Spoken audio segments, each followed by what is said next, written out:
Hello बच्चों। आज जो कहानी मैं आपको सुनाने जा रही हूँ उसका टॉपिक है घास की चोरी और जमाखोरी। अभयारण्य में खरगोशों की एक बस्ती थी। वहां अनेकों खरगोश अपने अपने परिवारों के साथ रहा करते थे। उनका मुखिया भी बड़ा दयालु, परोपकारी और सबकी सहायता करने वाला था। अतएव सभी सुख शांति से रहा करते थे। खरगोशों का मुखिया पुनीत सभी खरगोशों को अनेक अच्छी बातें बताया करता था। वह प्रायः कहता था, भाइयों, चाहे हमारे पास सुख सुविधा की कम सामग्री हो, पर हम सभी मिलजुल कर प्रेम से रहें। दुख मुसीबत में एक दूसरे की सहायता करें, सभी की भलाई चाहें, कभी किसी का बुरा न सोचें। जीवन का यही सबसे अच्छा मार्ग है। मुखिया की बात को अधिकतर खरगोश बड़े ध्यान से सुनते थे और वैसा ही बनने की कोशिश भी किया करते थे। ठीक भी है, जो अच्छी बात सुनी भर जाए पर उसका पालन न किया जाए वह निरर्थक ही है। एक बार अभयारण्य में बरसात के मौसम में एक बूंद भी पानी नहीं पड़ा। इसका फल यह हुआ कि सारी की सारी घास और वनस्पति सूखने लगी। पर खैर, वहां पर इतनी घास थी कि सूखा पड़ने पर भी सभी खरगोश थोड़ा बहुत खा सकते थे।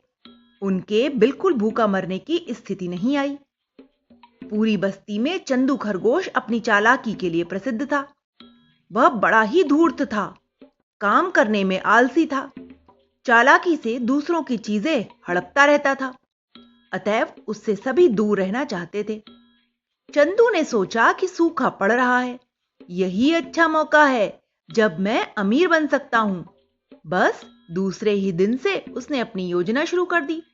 रात के अंधेरे में और सन्नाटे में जब सारे खरगोश अपने अपने बिलों में सोए पड़े रहते, तो चंदू अपनी पत्नी और 4 बच्चों के साथ निकल पड़ता। रात भर वे अपने पैने दांतों से घास काटते, फिर अंधेरे में ही गट्ठर बनाकर अपनी अपनी पीठ पर लाद कर घर की ओर चल देते। रोज उनका यही काम था। धीरे धीरे चंदू के गोदाम में ढेरों घास जमा हो गई।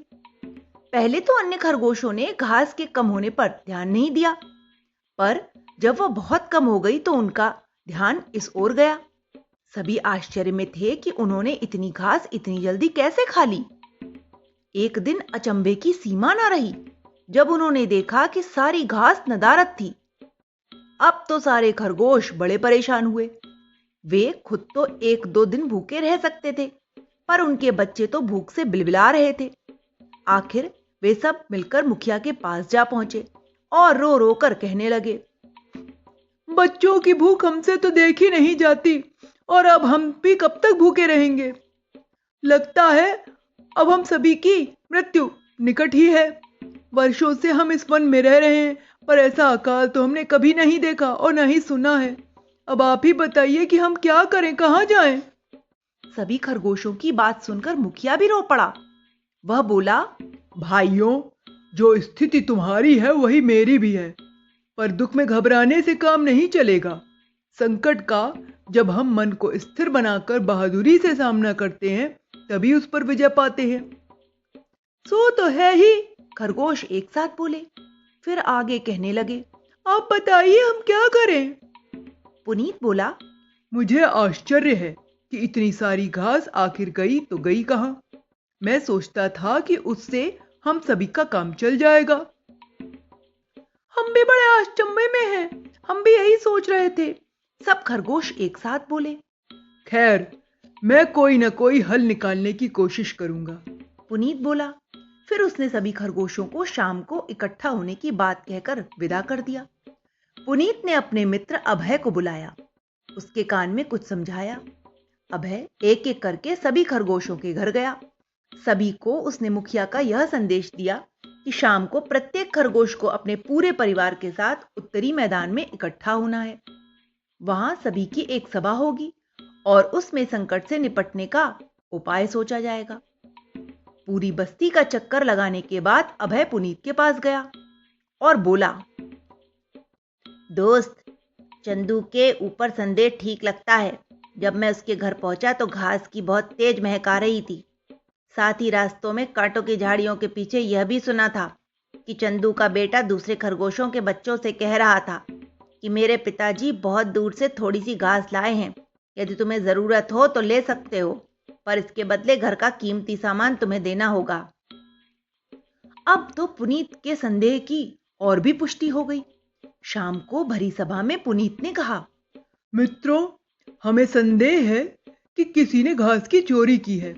यदि कोई ऐसे सज्जन यहाँ हो तो तुरंत बता दें, उनका अपराध क्षमा कर दिया जाएगा। पुनीत की बात सुनकर सभी चुप बैठे रहे। पुनीत फिर बोला, देखिए, गलती को मानना दोष नहीं होता। गलती तो सभी से हो जाया करती है, पर उस गलती को स्वीकार न करना अपराध है। इस समय जब हम सभी के प्राण संकट में हैं, तो जमाखोरी करना भयंकर पाप है। सभी खरगोश हाथ हिला हिलाकर कहने लगे कि उन्होंने घास की चोरी नहीं की है। पुनीत को बड़ा बुरा लगा। वह फिर बोला, ठीक है, अब आप एक एक करके खड़े होकर यह बात दोहराएं। अब एक एक करके प्रत्येक खरगोश अपने दोनों पैरों पर खड़ा होता, दोनों हाथ जोड़ता और कहता, मैं अपनी पत्नी और बच्चों की कसम खाकर कहता हूं, मैंने यहाँ की घास नहीं चुराई है और वह मेरे पास नहीं है। अंत में बारी आई चंदू खरगोश की। बेधड़क होकर उसने यही बात दोहरा दी। पुनीत को बड़ा गुस्सा आया। उसकी गुलाबी आंखें गुस्से से और भी लाल हो गईं। नथुने फड़फड़ाकर वह बोला, सच कहते हो तुम? बिल्कुल सच कहता हूं, चंदू गर्दन तानकर बोला। आप सभी इसकी सच्चाई अभी जान जाएंगे, मेरे पीछे पीछे आइए, पुनीत ने कहा और तेजी से आगे बढ़ गया। सभी खरगोश उसके पीछे पीछे चल दिए। पुनीत की आज्ञा से अभय ने चंदू और उसके परिवार के सदस्यों के पैरों में बेड़ियां डाल दी, जिससे वे कहीं भागने ना पाएं। पुनीत ने चंदू के घर के सामने रखा बड़ा सा पत्थर हटाया और सभी अंदर घुसे। गोदाम की किवाड़ें खुलते ही सभी की आंखें फटी की फटी रह गईं। वह घास से खचाखच भरा था। पूरी बस्ती के खरगोश 1 महीने तक आराम से खा सकते थे। सभी खरगोश गुस्से से भड़क उठे। उछल उछल कर हाथ के पंजे उठा उठा कर वे कहने लगे, इस नीच विश्वासघाती चंदू को जान से मार डालेंगे हम। देखो, इस गंदे इंसान ने ना जाने क्या क्या काम किया है, जमाखोरी करके बैठा है। यह तो गनीमत थी कि चंदू वहां नहीं था, नहीं तो अब तक उसकी बोटी बोटी नुच गई होती। पुनीत सभी को शांत करके बोला, मित्रों, हमें किसी के प्राण लेने का तो अधिकार नहीं है। हाँ, पर चंदू को दंड तो मिलेगा ही। अपराधी को दंड न देकर यूं ही छोड़ देना अपराध को बढ़ावा देना ही है। आप ही बताइए कि चंदू को क्या दंड दिया जाए। सभी खरगोश गर्दन हिलाकर आपस में खुसफुस करने लगे। थोड़ी देर बाद अभय खड़ा होकर कहने लगा, हम सभी ने यह निर्णय लिया है कि चोरी और जमाखोरी करके, चोर बाजारी की कोशिशें करके चंदू ने जिस समाज के साथ विश्वासघात किया है, वह उसके साथ रहने योग्य नहीं है। अतएव उसे परिवार सहित अभयारण्य से बाहर निकाल दिया जाए। ठीक है, आप सब ठीक कहते हैं। समाज में सभी एक दूसरे की सहायता से ही रहते हैं और उन्नति करते हैं। जो सभी के साथ विश्वासघात करना चाहता है, वह साथ रहने योग्य नहीं है। पुनीत ने भी सहमति में अपनी गर्दन हिलाकर कहा। चंदू और उसके परिवार को सभी के सामने उपस्थित किया गया। चंदू बड़ा गिड़गिड़ाया, पर उन्होंने उसकी एक न सुनी। अंत में अपनी रिश्तेदारी की दुहाई देते हुए बोला, मुखिया जी, आखिर मैं आपका साला हूं, आपकी पत्नी का सगा भाई। क्या इस प्रकार का दंड आपको शोभा देता है? पुनीत गंभीर होकर बोला, देखो चंदू, दंड सभी के लिए समान होता है। वह मुखिया जो भाई भतीजावाद फैलाता है, मुखिया के आसन पर बैठने योग्य नहीं है। उस भ्रष्टाचारी के मुखिया होने से तो मुखिया ना होना अच्छा है। फिर मैंने तो तुम्हें न जाने कितनी बार समझाया था कि तुम गलत न चलो, बुरे काम न करो, पर तुमने मेरी बात कब मानी? अब लाचार होकर नंदू को वहां से निकलना ही पड़ा। हाँ, मुखिया ने दया करके घास का एक एक गट्ठर उन सभी को दिया, जिससे वे रास्ते में भूखे न मरे।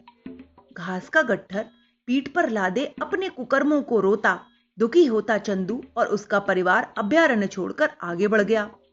सच ही है, कुकर्म जब किए जाते हैं तब वे बड़े मीठे लगते हैं और सुख देने वाले होते हैं, पर जब उनका फल भोगते हैं तो वे कड़वे और असंतोष देने वाले बन जाते हैं। चंदू आंखों से ओझल हो चुका था। तब तक अभय गोदाम से सारी घास निकलवाकर बाहर ला चुका था। सभी खरगोश भूखे तो थे ही, तेजी से घास पर टूट पड़े। उस दिन खूब पेट भरकर उन्होंने घास खाई। फिर वे अपने अपने घरों की ओर चल पड़े। रास्ते में सभी मुखिया की बड़ी प्रशंसा कर रहे थे। कह रहे थे, यदि मुखिया बुद्धिमान हो, कर्तव्यपरायण हो, ईमानदार हो तो चोर बाजारी और चोरी पनप नहीं सकती। भगवान हमारे मुखिया को लंबी आयु दे और इसी प्रकार कर्तव्य पर आरूढ़ रहने की शक्ति दे। अभय भी कहने लगा, अपनी बुद्धिमानी से उन्होंने हम सबके प्राण बचाए हैं। ऐसे नेता के लिए तो जरूरत पड़ने पर हम अपने प्राण भी हंसते हंसते दे देंगे। जरूर जरूर, खरगोशों ने ताली बजाकर खुशी से दांत निकालकर कहा। मुसीबत दूर हो जाने पर आज उनकी खुशी की सीमा न थी। तो बच्चों, इस कहानी से हमें यही शिक्षा मिलती है कि हमें कभी भी अपने लोगों के साथ विश्वासघात नहीं करना चाहिए और संकट के समय कोई भी ऐसी गलती नहीं करनी चाहिए जिससे बाकी लोग मुसीबत में पड़ जाएं। Okay, bye.